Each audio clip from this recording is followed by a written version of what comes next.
My husband is the love of my life, and I'm very glad I found him. We've been married for 26 years. He's a hunter, a fisherman. He has lots of hobbies: ham radio, flying radio-controlled airplanes. He does so much. He's always doing something, and he's always busy and helping other people out. You know, sometimes he has to say no, but not very often. But he's always helping somebody out with something.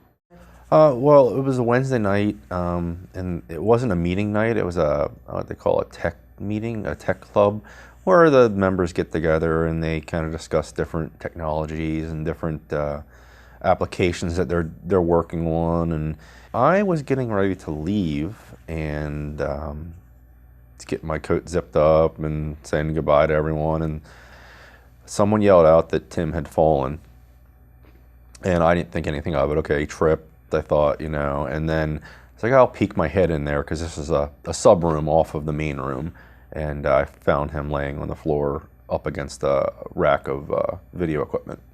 I thought maybe he just got knocked out. He hit his head on several pieces of equipment on the way down. I went into action when I noticed that he had agonal respirations. He was not breathing normally. So I got some people in the room. We cleared out everyone else that didn't need to be in there.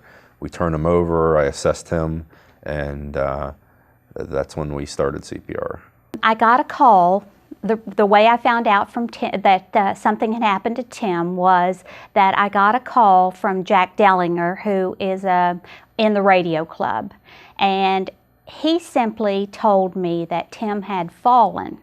He didn't tell me the whole story. Number one, he didn't want to upset me. He didn't know what the extent of the problem was. So he just told me that Tim had fallen up there and that they were taking him to the hospital.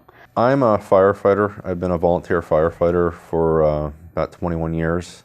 I joined the fire department when I was 14 as a junior, which pretty much meant I took out the trash and, went to trainings, rolled hose, whatever I could do, and until I was old enough to progress. And I've been doing it ever since. I've had various positions, line officer positions, active on the hazmat team for several years in Cumberland County. So I've always had CPR training through that, but as a 911 dispatcher, we're also mandated to take CPR training as we give CPR instructions over the phone. I didn't find out that Justin had saved his life until later. It was after we got through all the trauma of, him being in the hospital. And when I was finally able to go home, I immediately found out how to contact Justin and sent him an email and told him that I would love him forever, and that I wanted to meet him because I had never met him. He was a brand new member to the club who had never been to the clubhouse before. So it was an absolute miracle that he was there that evening. I think a hero is someone who, with no regard for anything that could impact them, they jump into action and only have the well-being of another person in mind, and they do whatever it takes to save that person, or do whatever it takes, to make that person whole.